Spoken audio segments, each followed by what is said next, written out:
sont peut-être mauvais, parce qu'ils sont pécheurs, parce qu'ils nous ont fait du mal, parce que. On met un joug sur l'église, on met un joug, ouais, sur l'église aussi. On met un joug, bah, on n'est pas content. Parce que. Et il dit, mais si tu enlèves le joug, donc ça veut dire que dans ton cœur, tu ne ressasses pas ces choses-là, et tu ne les dis pas en plus. Parce que c'est du cœur que la bouche parle, comme je vous l'ai dit. Donc, si tu éloignes du milieu de toi le joug, les gestes menaçants, les discours injurieux, ouais, ouais, les discours injurieux, ouais. Ça peut être à la maison, hein. Voilà, ça peut être au travail, ça peut être, je sais pas moi. Ici, on est au culte, c'est bien. Hein, on a mis notre beau chapeau, mais voilà. Vous ne me voyez pas chez moi. Si tu donnes ta propre subsistance, à celui qui a faim, si tu rassasies l'âme indigente, ta lumière se lèvera sur l'obscurité et tes ténèbres seront comme le midi. Amen. L'Éternel sera toujours ton guide. Il rassasiera ton âme dans les lieux arides. Il redonnera de la vigueur à tes membres. Oh, amen. Tu seras comme un jardin arrosé, comme une source dont les eaux ne se tarissent pas. Et les tiens rebâtiront sur d'anciennes ruines. Donc, même ta famille, tu vois, tu relèveras des fondements antiques. Donc, tu te relèveras des... Voilà, on va dire ça comme ça. On t'appellera réparateur de brèches, celui qui restaure les chemins, qui rend le pays habitable. Bon, je vais finir quand même la lecture jusqu'au verset 14. Si tu retiens ton pied pendant le sabbat, pour ne pas faire ta volonté en mon saint jour. Ça veut dire, bon, le sabbat, le jour de Dieu, etc. Mais bon, ici, on n'en est pas là. C'est pas seulement, c'est quel jour le sabbat? Non, c'est tous les jours. Si tu choisis de retenir ton pied, comprenez ça? De retenir ton pied pour faire la volonté de Dieu et non pas pour faire la tienne. C'est ça, tout simplement. Si tu choisis de chercher Dieu. Si tu fais du sabbat, mais ça veut dire si tu fais de la présence de Dieu, c'est ça en fait. Tes délices. Alors pour sanctifier l'Éternel en le glorifiant, si tu l'honores en ne suivant pas tes voies et en ne te livrant pas à tes penchants, il y a de vains discours. Est-ce que je dois répéter ça? Oui, je vais le répéter. Si tu honores Dieu, est-ce que tu honores Dieu en ne suivant pas tes propres voies? Voilà, c'est la question. Parce qu'il y a aussi, si tu honores Dieu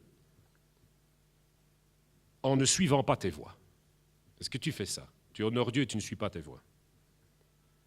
En ne te livrant pas à tes penchants, est-ce que tu suis Dieu en te livrant à tes penchants ou est-ce que tu suis Dieu en ne te livrant pas à tes penchants? Et c'est pas les penchants, c'est pas toujours un truc caricatural, oui, il boit, il fume, non, c'est plein de choses, hein, voilà, ok? Est-ce que tu honores Dieu en ne te livrant pas à de vains discours? Ou tu es quelqu'un, ta langue va tout le temps. Mais elle va pourquoi? Est-ce que c'est une fontaine amère? Ou est-ce que c'est une fontaine de bénédiction? Toujours pour dire ce qui ne va pas. Toujours pour critiquer. Toujours pour poser des questions pour savoir ce que le voisin a fait ou n'a pas fait.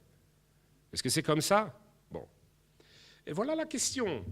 Mais si tu ne fais pas ça, alors tu mettras ton plaisir en l'Éternel, et je te ferai monter sur les hauteurs du pays, je te ferai jouir de l'héritage de Juda, ton père, car la bouche de l'Éternel a parlé. Amen. Voilà. Bon, alors, ça c'est le texte un peu dur. Mais c'est logique. Dieu est saint. D'accord? Est-ce qu'on peut dire Amen à ça? Amen. Et alors, moi je vous ai dit que je voulais vous parler de l'homme qui a un cœur, qui a l'esprit, le cœur contrit. Alors, ce chapitre pris isolément, on le prend souvent isolément, on prend souvent un passage ou l'autre de ce chapitre pour parler seulement du jeûne. On dit, ouais, on va prier, on va jeûner, et puis alors on rappelle, ouais, mais attention, il faut jeûner, mais pas comme ça, comme ça. Jeûner, c'est pas s'abstenir simplement de manger, voire aussi de boire pendant 24 heures, voire de s'abstenir de manger pendant plusieurs jours, voire de ne pas manger des mets délicats pendant 3 semaines, il y a plusieurs façons de jeûner. C'est pas ça seulement. C'est pas ça, voilà. Et alors on prend ce texte pour expliquer, et c'est bien, mais il y a un contexte à cela. Le chapitre 58 suit le 57, évidemment. Ah bah, vous allez me dire, ouais. Mais vous savez ce qu'il y a au 57 ? Non, je suppose. Bon, en tout cas, vous me l'auriez demandé comme ça, je ne connais pas par cœur.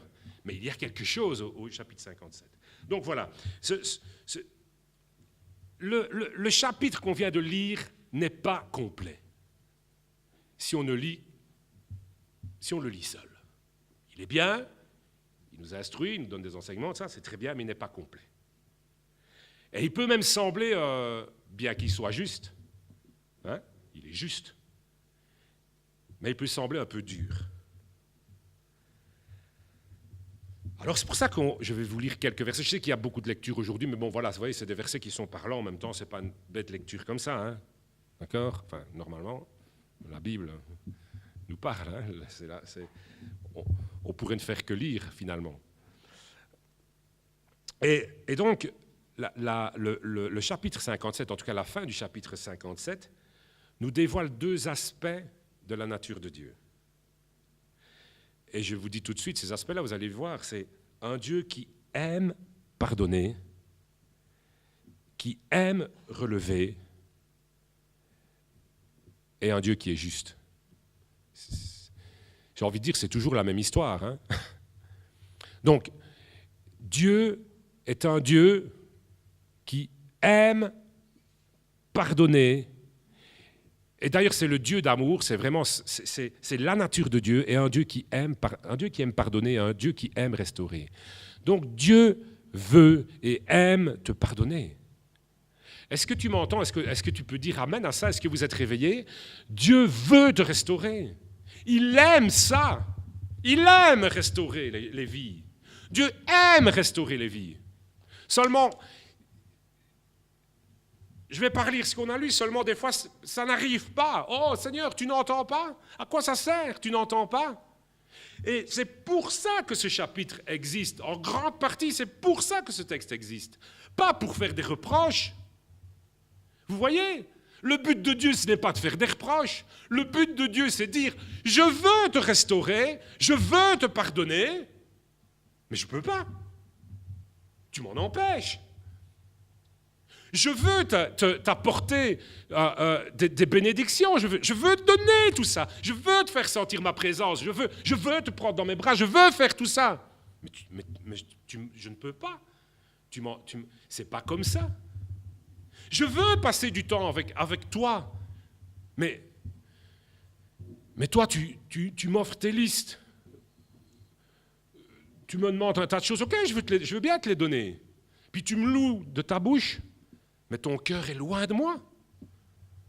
Tu dis Seigneur, tu viens, tu chantes Alléluia, oh Seigneur. Et puis à l'église, oh je t'aime, oh rakashta, la bababa. Et puis voilà. Mais moi je vois moi. Les autres ne voient pas, mais moi je vois. Et tu dis, oh Seigneur, je suis amoureux de toi, mais vous savez, on dit toujours, c'est un peu des bêtes trucs, mais ça me fait penser à ça. On dit toujours, attention, une femme voit tout de suite quand son mari le trompe. Hein ? Enfin, il y en a comme ça. Bon, pareil. Je suppose que c'est dans les deux sens, enfin ça dépend. Peut-être plus les femmes, je ne sais pas. Mais c'est pareil. Quand Dieu, quand tu dis « Oh, je t'aime, oh Seigneur, je désire ta présence » et tout ça. Mais non, Seigneur, je viens le dimanche parce que j'ai peur quand même de faire ma vie sans toi. Et voilà, je crois et tout ça, mais honnêtement, si tu pouvais me bénir et me donner tout ce que je te demande et me combler, me donner la paix et tout ça, je ferais bien quand même sans ta présence. Et si je pouvais, ouais, mais c'est ça, si je pouvais, Seigneur, oh Seigneur, si tu me donnais le paradis, et si je sais que j'irai au paradis même si tu n'y es pas, mais je serais rassuré et je peux faire ma petite vie. Donc tu n'es pas amoureux de Dieu, tu ne l'aimes pas. Alors Dieu est Dieu. Dieu n'est pas, je l'ai dit, c'est pas, Il faut arrêter, je le répète chaque fois. Bon, il y en a, bon, ça fait longtemps que je ne l'ai plus dit, mais ce n'est pas une pharmacie, ce n'est pas un distributeur automatique. Tout le monde, bon, voilà, si vous êtes, ceux qui me connaissent, ils savent bien que ce n'est pas la première fois que je dis ça, mais on ne va pas dans la pharmacie simplement parce qu'on a un bobo, on va chercher un bandage, on va chercher une pommade, et puis voilà, puis Dieu, c'est ça. Tu me prends pour ta pharmacie, tu me prends pour ton distributeur de canettes, parce que tu as soif. Et puis quoi, moi je suis quoi? J'ai tout donné pour toi, je t'aime. Et c'est tout ce que tu as pour moi. Vous comprenez? Alors c'est pas possible, je ne peux pas. Tu ne peux pas sentir ma présence, tu ne peux pas, je ne peux pas. C'est pas que je ne veux pas, c'est pas que je veux te punir, c'est pas que je veux me venger. Dieu n'est pas comme ça. Mais Dieu veut une relation d'amour. Oh, nous, avec la Bible sous le bras, vous savez, nous n'avons pas... Bon, voilà, nous sommes protestants, oui, mais oui, évangéliques, oui, charismatiques peut-être, ou je ne sais pas quoi. Oui, mais bon, voilà. Vous savez, ce n'est pas important. Ce qui est important, c'est une relation avec Dieu. C'est ce qu'on dit aux gens. Parce que nous avons une relation avec Dieu. Nous ne sommes pas une religion, on le dit tout le temps. Hein. Et là, tiens. Ah ben oui. En partie, mais pas complètement. C'est valable pour moi aussi. Hein. Je me mets dans le truc en partie. Donc Dieu veut quoi? La passion pour lui. L'amour pour l'être amoureux, c'est ça, voilà. C'est ça. Mais nous, c'est pas comme ça. Pas comme ça. Alors, écoutez, qu'est-ce qu'il faut faire alors? Bien, il faut chercher Dieu. Et il faut lui dire la vérité. Moi, je dis, je ne suis pas meilleur que vous, c'est pas ça que je veux dire, mais moi, je dis à Dieu, des fois, je prie, et je dis, bon, je commence comme ça, parce que, enfin, ça peut m'arriver, je ne commence pas comme ça chaque fois, heureusement. J'arrive et je dis, Seigneur, voilà, ça va pas là, j'ai vraiment pas envie de te prier, et j'ai vraiment pas envie de prier, j'ai pas envie de louer, tout ça, j'ai pas envie, j'ai pas envie, j'ai ma tête, je sais pas, je ressens rien du tout. Et plusieurs fois, j'ai dit à Dieu, Seigneur mon Dieu, je déteste tellement être tiède. Des fois, je suis tiède. Je n'ai jamais été tiède, je n'avais pas envie. Voilà. Pas envie d'aller à l'église, pas envie de prier, pas envie de... Bref, les choses de Dieu, ça ne vous dit rien. Ah, je déteste ça. Je déteste ça. Et je dis, Seigneur, voilà, je suis comme ça. Il faut parler à Dieu, il faut être sincère, il faut dire, Seigneur, voilà, je ne ressens pas ça, je veux ça. Il faut être honnête avec Dieu. Il faut être honnête, tout simplement. Mais une chose importante qu'on a vue là, c'est... En plus de cette honnêteté, de cette franchise dans la relation avec Dieu, il faut faire un choix. Alors, ça nous parle d'ailleurs, pardonnez-moi, ça m'emmène un peu dans plusieurs directions, mais si le Seigneur, j'ose croire, me met des choses sur le cœur et dans les pensées, autant les dire.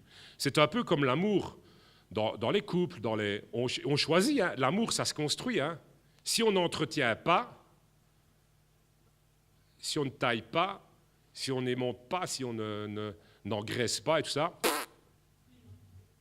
Comment? Ah ouais, c'est la même chose. C'est un choix. Hein. Vous savez qu'on peut choisir d'aimer, vous savez ça? On ne peut pas choisir de tomber amoureux, mais quand on ne l'est pas, on ne peut pas choisir d'être attiré par quelqu'un qui ne nous attire pas. C'est pas ça, mais aimer, ça, même dans le couple, une fois qu'on s'est choisi, on choisit, on doit choisir d'aimer, ça s'entretient, avec Dieu c'est pareil. Alors ce matin, je veux dire ça, est-ce que tu choisis, veux-tu choisir d'aimer Dieu? Veux-tu choisir de le chercher? Veux-tu choisir de croire qu'effectivement, il a toutes ces bonnes choses en réserve pour toi, qu'il veut te restaurer, il veut te pardonner, il aime faire ça, mais il ne peut pas le faire dans n'importe quelle condition. Je vous lis quand même, et on continuera la fois prochaine, mais je vous lis quand même le texte, hein, ça va, qui va vous faire du bien. Et c'est dans Isaïe 57, hein, donc, avant 58, donc, hein. Ça va, ouais. Elle me dit sérieusement, t'as pas bien dormi, toi, hein? Si, ça va. Verset 15. Alors, car ainsi parle le Très-Haut, à tous les qualificatifs qui sont donnés à Dieu quand même. Hein. Et puis on voudrait remplacer tout ça par un seul nom, qui n'est même pas le bon. Enfin, soit. soit. Ainsi parle le Très-Haut, dont la demeure est éternelle et dont le nom est saint. Waouh! Là déjà, on a la tremblote presque. Hein? J'habite dans les lieux élevés et dans la sainteté. Bah déjà, on se dit déjà que ça rejoint l'autre texte, ça commence mal, on n'a peut-être pas envie de continuer. Mais il faut continuer. Mais, ce Dieu qui habite dans les lieux très hauts, dans la sainteté, qui semble inaccessible, n'est pas inaccessible, parce que, et là je lis le texte, ce n'est plus moi, je suis avec l'homme contrit et humilié, afin de ranimer les esprits humiliés. Je suis avec toi. Si tu t'humilies dans la présence de Dieu, c'est quoi t'humilier? Il faut quand même savoir. Si c'est venir au culte, je ne suis rien du tout, ne prenez pas attention à moi, c'est pas ça. D'accord? Déjà, c'est pas ça. C'est tout seul dans ta chambre. Reconnais. Dis-lui, reconnais ce que tu ressens, reconnais ce que tu penses, reconnais ton égoïsme. Vous n'êtes pas égoïste, vous? Vous n'êtes pas égoïste? Ça coule dans notre nature charnelle, l'égoïsme. Moi, quand je me regarde dans un miroir, je dis, mais c'est impressionnant comme je suis égoïste. Heureusement que j'ai l'Esprit de Dieu. C'est parce qu'il y en a qui ne le voient pas. C'est après. Alors, va dans ta chambre, et c'est ça l'homme qui s'humilie. Reconnais, dis-le. Voilà, c'est ça. C'est ça l'homme contrit et humilié. Alors voilà, je suis avec l'homme contrit et humilié. Pourquoi? Afin de ranimer les esprits humiliés, afin de ranimer les cœurs contrits. Voilà, le cœur contrit, c'est un cœur écrasé. C'est pas possible. Moi, je fais ça, vous savez, des fois, je fais ça. Des fois, je me regarde, c'est une image, mais je me regarde dans le miroir. Et je dis, c'est pas possible. C'est pas possible. Comment j'ai pu ressentir un truc pareil? Comment j'ai pu penser ça? Et mon cœur est écrasé. Je dis, c'est pas possible. Comment j'ai même pas ça? Comment ça m'a énervé comme ça, ce truc-là? Comment, rien qu'à voir sa tête, celui-là, j'ai pas ressenti de l'amour, mais j'ai envie de lui en coller une. Juste parce qu'il m'a dépassé, je sais pas quoi, un truc. Comment j'en suis encore là? Comment c'est possible? Vous n'êtes pas comme ça, vous êtes parfait, vous. Vous sentez toujours plein d'amour envers les gens et tout ça, enfin, je sais pas. Voilà. Eh bien, le cœur contrit, c'est ça. Le cœur contrit, c'est ça. Eh bien, afin de ranimer les cœurs contrits. Dieu est avec toi. Si tu es comme ça, Dieu est avec toi. Si tu fais ça, Dieu est avec toi. Il veut ranimer le cœur contrit. Alors, Dieu dit ceci, regardez un peu comme c'est beau. Je ne veux pas contester à toujours, ni garder une éternelle colère. C'est Dieu qui dit, mais je ne fais pas, j'en peux plus, moi, d'être tout le temps en colère. Et de toujours contester avec toi et dire, mais tu pêches, attention, j'en peux plus, moi, de faire ça. Quand devant moi tombent en défaillance les esprits, les âmes que j'ai faites. Voilà, j'en peux plus de voir tomber, là, de voir les gens qui j'en peux plus de te voir comme ça. À cause de son avidité coupable. Donc, à cause, c'est l'homme. Donc, c'est toi, c'est moi. C'est moi, hein? Mais c'est toi aussi, c'est tout le monde. Notre avidité coupable. Qui n'est pas avide? Bon, je ne vais pas rentrer dans les détails parce que je vais finir, mais c'est tout le monde, je vous assure. Il y a moyen d'en dire aussi là-dessus. À cause de l'avidité, je vais le dire comme ça, à cause de notre avidité coupable, eh bien, je me suis irrité et j'ai frappé. Je me suis caché, donc je me suis retiré, je me suis caché dans mon indignation, et le rebelle a suivi le chemin de son cœur. Bon, voilà, j'ai fait ça, mais j'en ai assez de faire ça. Néanmoins, et voilà pourquoi il y a le chapitre 58, d'accord? Néanmoins, il dit, mais le rebelle a suivi le chemin de son cœur. Donc, il continue au verset 18. J'ai vu ses voies. Alors, il y a deux choses, là, vous voyez. Dieu qui dit, mais j'en ai marre de faire ça. J'essaye de vous expliquer, parce que si je lis comme ça, ça va un peu embrouiller. Dieu qui dit, mais je ne veux plus cacher ma face. Je ne veux plus. Et donc, je te le dis, je ne veux plus. Néanmoins, certains persistent, et certains vont persister, et n'en auront rien à faire de ce que je dis. C'est vrai que dans les églises, dans toutes les églises, il y a des gens qui ne sont pas chrétiens, ou il y a des faux chrétiens. On en parle encore. Bon, j'espère que c'est faux, en fait. J'espère que ce n'est pas vrai ici. Mais bon, voilà, il y en a qui... Voilà, non, ça ne leur dira rien. Et Seigneur, c'est magnifique ce verset 18 qui dit « J'ai vu les voies de l'homme, j'ai vu ses voies, j'ai vu les voies de l'homme, et je le guérirai. Je lui servirai de guide. Je le consolerai. Lui et tous ceux qui pleurent avec lui. » Vous avez compris, tous ceux qui pleurent avec lui. Je termine, d'accord? Je mettrai la louange sur ses lèvres. Paix, paix à celui qui est loin et à celui qui est près, dit l'Éternel. Je les guérirai. Mais les méchants sont comme la mer agitée, qui ne peut se calmer, et dont les eaux soulèvent la vase et le limon. Il n'y a point de paix pour le méchant, dit mon Dieu. Alors voilà. Je pense que ça doit vous paraître brouillon. Hein, je vous explique vraiment rapidement. Normalement, je devais vous expliquer ça. Je ne vais pas le faire, donc je le fais très rapidement. Pour que vous ne partiez pas, je ne veux quand même pas que vous partiez avec un truc brouillon. Parce que tout d'un coup, c'est-à-dire Dieu exprime deux choses en même temps. Il dit, je guérirai, je vais changer ça. Tu t'éloignes de moi, j'ai vu ton cœur, il est mauvais, mais je vais te guérir. Mais en même temps, donc voilà ce que Dieu veut. Ça, c'est ce que Dieu veut. Et ça, c'est la consolation pour aujourd'hui. Et ça, c'est ce que, permettez-moi de vous tutoyer, c'est ce que tu dois retenir pour aujourd'hui. Dieu est avec celui qui a le cœur contrit, donc le cœur... Je vais expliquer ce que ça veut dire. C'est ça que ça veut dire le mot contrit. Ça veut dire un cœur brisé, un cœur désolé. Sois comme ça, cherche Dieu de tout ton cœur, sois honnête, humilie-toi devant Dieu, et il va faire, il désire. Il dit, j'ai vu comment tu es, j'ai vu, je sais bien que tu es mauvais. C'est vrai, hein? Vous savez, moi je suis mauvais, c'est tout. Il y a plein de chrétiens qui essayent d'être à la hauteur pour être acceptés de Dieu. Par exemple, pour être prêt pour le baptême.